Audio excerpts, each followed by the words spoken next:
If you're thinking about a trip to the Mediterranean, Malta should definitely be on your radar. This small island nation is packed with history, beautiful landscapes, and vibrant culture.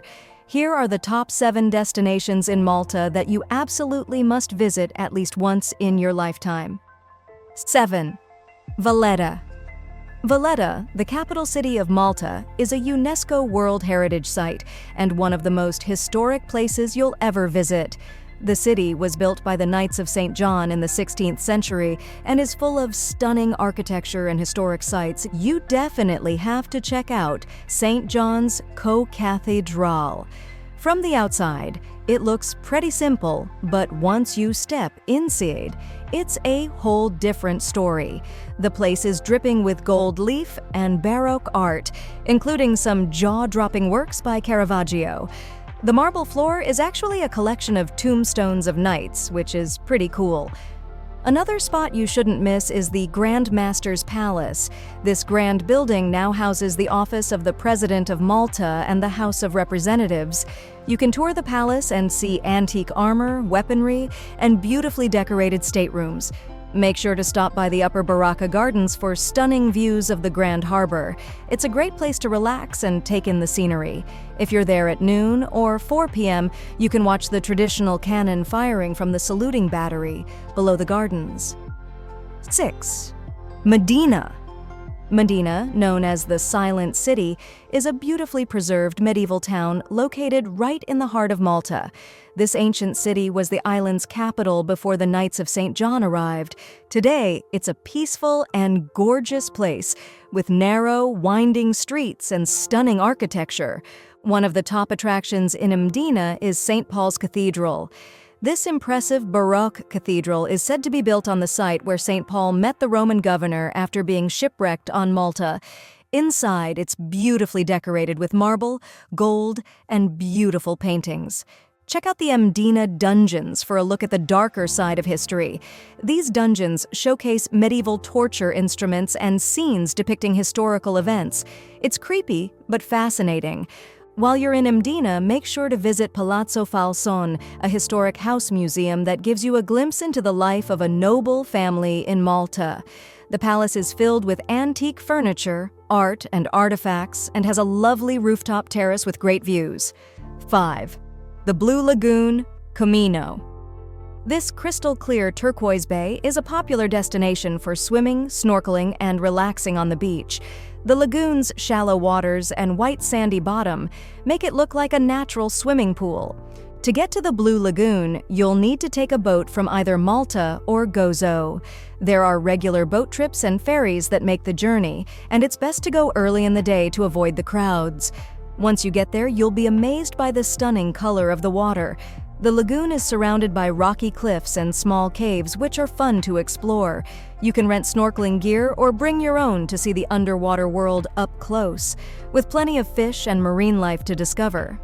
If you're looking for a bit of adventure, you can hike around Comino and explore the island's rugged landscape.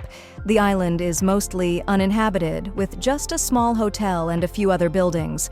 One of the highlights is the Santa Maria Tower, a historic watchtower that offers great views of the island and the surrounding sea. 4. The Three Cities. The Three Cities, Vittoriosa, Birgu, Senglea, Isla, and Cospizua, Bormla, are a group of fortified cities located across the Grand Harbor from Valletta. These cities offer a glimpse into Malta's rich history and are less touristy than Valletta, making them a great place to explore. Vittoriosa, also known as Birgu, is the oldest of the three cities and has a wealth of historical sites. The Inquisitor's Palace is a fascinating museum that showcases the history of the Inquisition in Malta.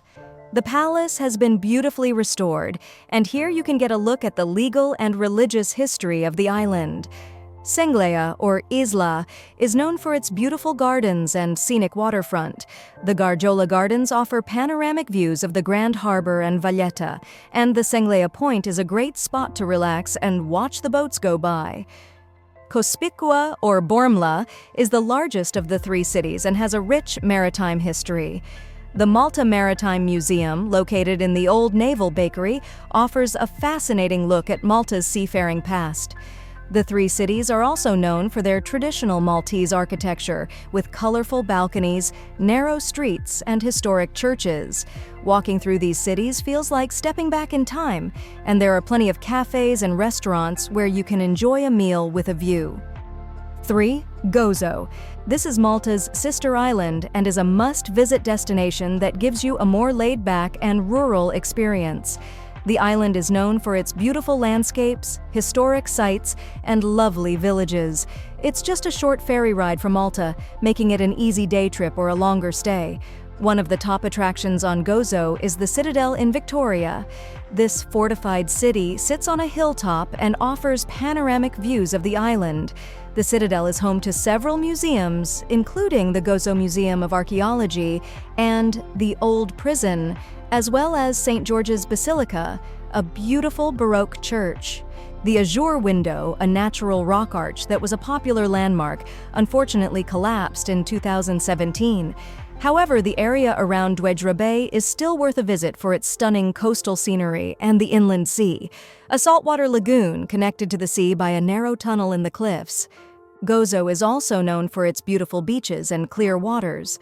Ramla Bay, with its red sand and turquoise water, is one of the best beaches on the island. The bay is surrounded by rolling hills and is a great spot for swimming and relaxing. If you want a unique experience, head to the Ta Pinu Basilica, a pilgrimage site that attracts visitors from all over the world. The basilica is in a stunning valley and is known for its beautiful architecture and peaceful atmosphere. 2. Marsac Slough. This traditional fishing village is in the southeast of Malta and is famous for its colorful fishing boats, known as lusus, which fill the harbor. The boats are painted in bright colors and often have eyes painted on their bows, a tradition dating back to the Phoenicians. The village is best known for its Sunday fish market, where local fishermen sell their fresh catch. The market is a lively and buzzing place with stalls selling all kinds of seafood as well as local produce and crafts. It's a great place to sample some of the freshest seafood you'll ever taste. Nearby, you'll find St. Peter's Pool, a natural swimming pool carved into the rock by the sea. This beautiful spot is popular with locals and tourists alike, and it's a great place to swim and snorkel in the clear blue water. The rocky ledges around the pool are perfect for sunbathing and enjoying the views. Marsac Slough's location on the southeast coast of Malta makes it a great base for exploring other nearby attractions, such as the prehistoric temples of Tarxian and the beautiful coastal area of Delamara. The Hypogeum. This underground prehistoric temple and burial site dates back to around 4000 BCE and is one of the best preserved examples of subterranean architecture in the world. It's also a UNESCO World Heritage Site. The Hypogeum consists of a series of chambers and passageways carved into the rock over several centuries. The site was used both as a temple and a necropolis, and archaeologists have discovered thousands of human remains, as well as artifacts such as pottery, tools, and figurines. Visiting the Hypogeum is a truly unique experience. The chambers are decorated with intricate carvings and red ochre paintings, and the acoustics in some of the rooms are remarkable. The Oracle Room, for example, has a unique acoustic property that amplifies sound, making it an incredible place to visit. Due to its fragile nature, the Hypogeum has strict visitor limits to preserve the site. Only a small number of visitors are allowed each day, so you need to book your tickets well in advance. I hope you've gotten some travel inspiration from this video. If you have, don't forget to like, comment, and subscribe for more videos like this.